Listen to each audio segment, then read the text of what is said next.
인생은 싸움터입니다. 오늘 우리는 치열한 생존 경쟁의 전쟁터로 내몰리고 있습니다. 직업전선이라는 말을 사용하죠. 출퇴근 전쟁, 입시 전쟁, 고부 전쟁, 취업 전쟁이라는 말도 사용합니다. 싸울 일이 없는 사람들은 심지어 살 빼기 전쟁도 합니다. 그리고 세계 곳곳에는 지금도 크고 작은 실제적인 전쟁이 일어나고 있습니다. 그러나 성경은 이런 보이는 전쟁보다 더 치열한 영적 전쟁이 진행 중이라고 가르칩니다. 에베소서 6장 12절에 우리의 실험은 혈과 육을 상대하는 것이 아니요 통치자들과 권세들과 이 어둠의 세상 주관자들과 하늘에 있는 악의 영들을 대함이라고 말씀합니다. 유진 피터슨의 메시지 성경으로 이 대목을 읽어보면 이 싸움은 잠깐 출전해서 쉽게 이기고 금세 잊고 마는 한나절의 운동 경기가 아닙니다. 이 싸움은 지구전이고 마귀와 그 수하들을 상대로 끝까지 싸우는 사느냐 죽느냐의 싸움입니다. 이렇게 번역했습니다. 이 영적 전쟁은 태초부터 있었지만은 그 본격적인 싸움은 예수님이 이 땅에 오실 때부터 우주적인 싸움이 되었죠. 왜냐하면 구세주이신 예수님의 오심은 마귀의 결정적 패배의 확정을 의미하기 때문입니다.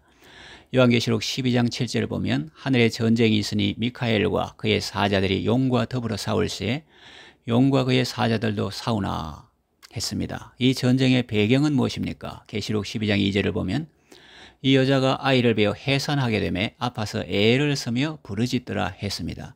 이어지는 계시록 12장 5절은 이 아이의 정체를 밝히 말합니다. 여자가 아들을 낳으니 이는 장차 철장으로 만국을 다스릴 자라. 그 아이를 하나님 앞과 보좌 앞으로 올려가더라 했습니다.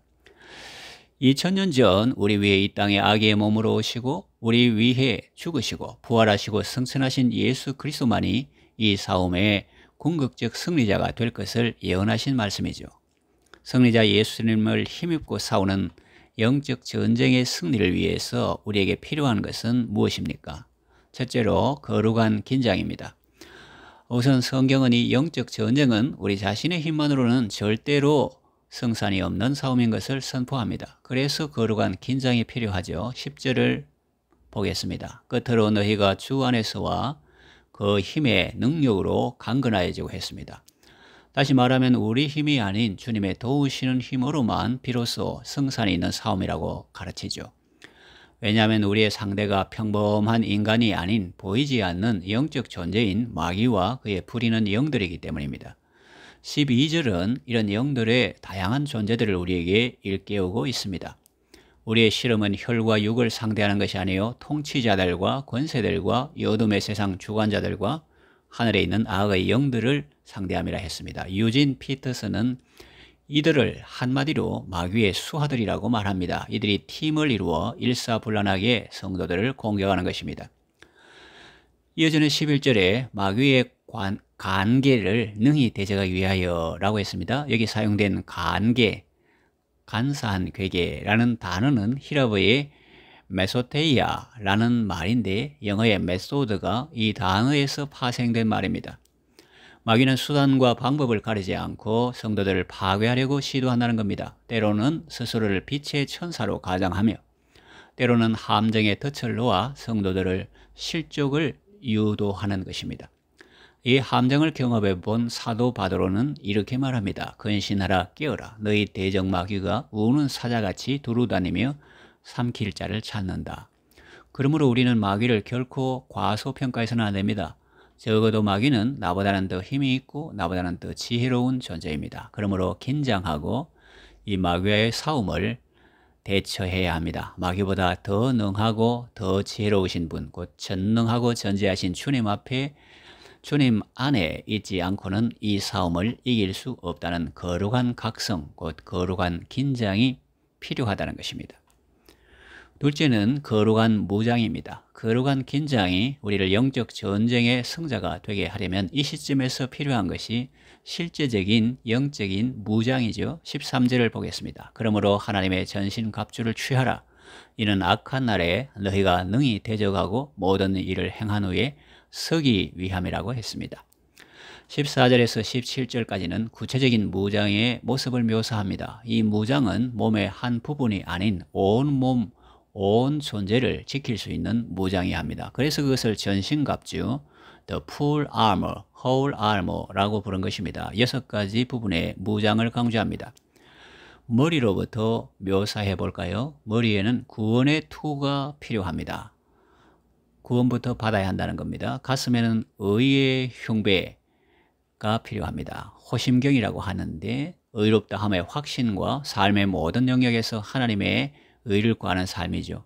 또 허리에는 진리의 띠, 발에는 복음의 신, 한 손엔 믿음의 방패, 또 한 손에는 말씀의 검을 들고 살아가는 무장이 필요하다는 것입니다. 그러나 실제 묘사에선 진리의 허리띠로 시작합니다. 14절 보면 알 수 있죠. 갑옷의 모든 것을 하나로 묶는 것이 벨트이기 때문입니다. 벨트가 제대로 안 되어 있으면 모든 갑옷은 풀어질 수밖에 없는 것입니다.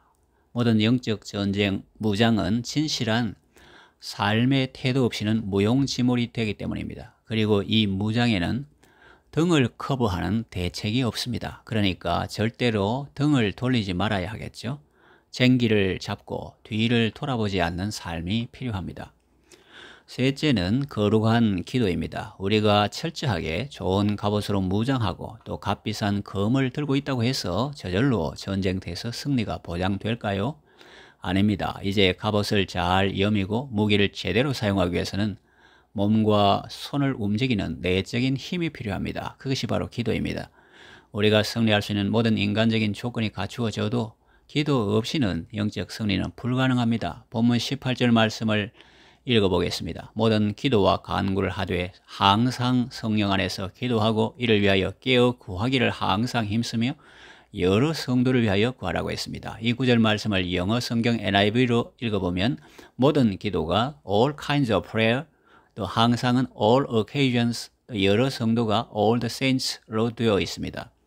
곧 모든 유형의 전심을 다한 기도로 모든 성도가 이 싸움에 임할 것을 강조한 것이죠.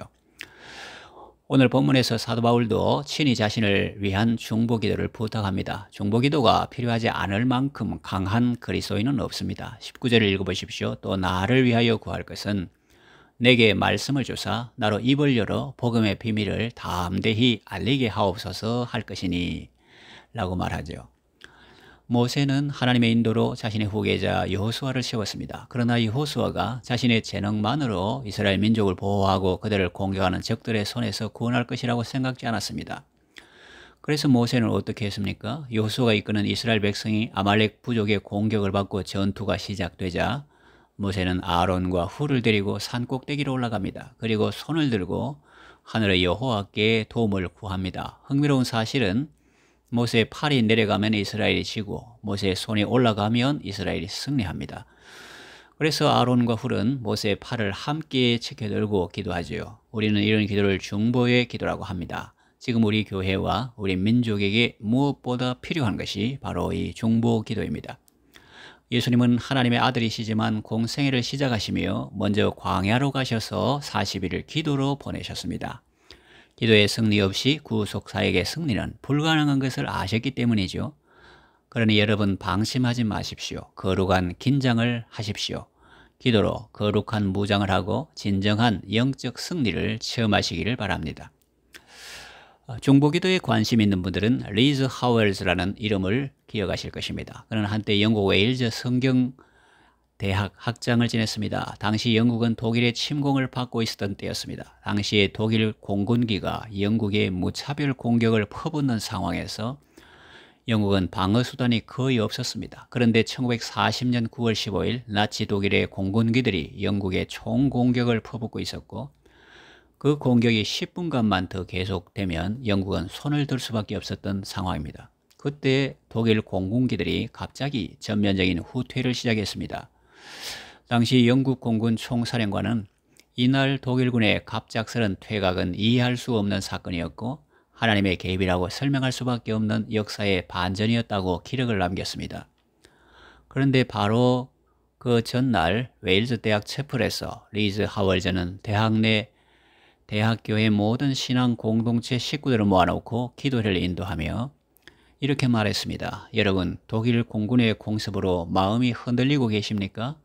여러분과 제가 지옥에서 우리를 구원하신 주님을 믿는 자들이라면 그분이 이 공습에서도 우리를 구원하실 수 있다는 것을 왜 믿지 못하십니까? 이와 같은 때라도 우리가 믿음과 기도로 주님께 나와 참으로 기도할 수 있다면 나치 속에서 역사하는 마귀의 체제를 하나님은 결코 오래 용납하지 않으실 것이며 하나님께서는 전쟁의 흐름을 바꾸는 기적을 행하실 것입니다. 그리고 그 이튿날 그들은 아침부터 전 공동체가 채플에 나와 기도하고 있었고 바로 그날 역사를 바꾼 독일군의 퇴각 사건이 일어난 것입니다. 유명한 영국 수상 윈스턴 처칠도 그의 전쟁 회고록에서 이날 영국군의 승리는 아주 특별하고 결정적인 하늘이 도운 승리의 사건이었다고 기록을 남겼습니다.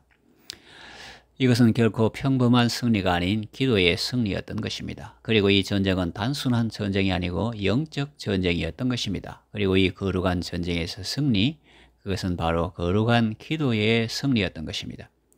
지금 우리에게 바로 이런 승리가 필요한 때가 아닙니까? 바로 지금 이런 기도가 필요한 때가 아닙니까? 예수님이 이 땅에 오신 이유는 바로 우리에게 이런 승리를 주시기 위함입니다. 예수님은 우리가 믿음으로 기도할 때마다 우리와 함께 하시는 분이십니다. 믿음으로 기도할 때 우리는 임마누엘의 은총을 체험할 수 있습니다. 여러분 모두 믿음으로 기도하고 은혜로 승리하시기를 예수님의 이름으로 축원합니다.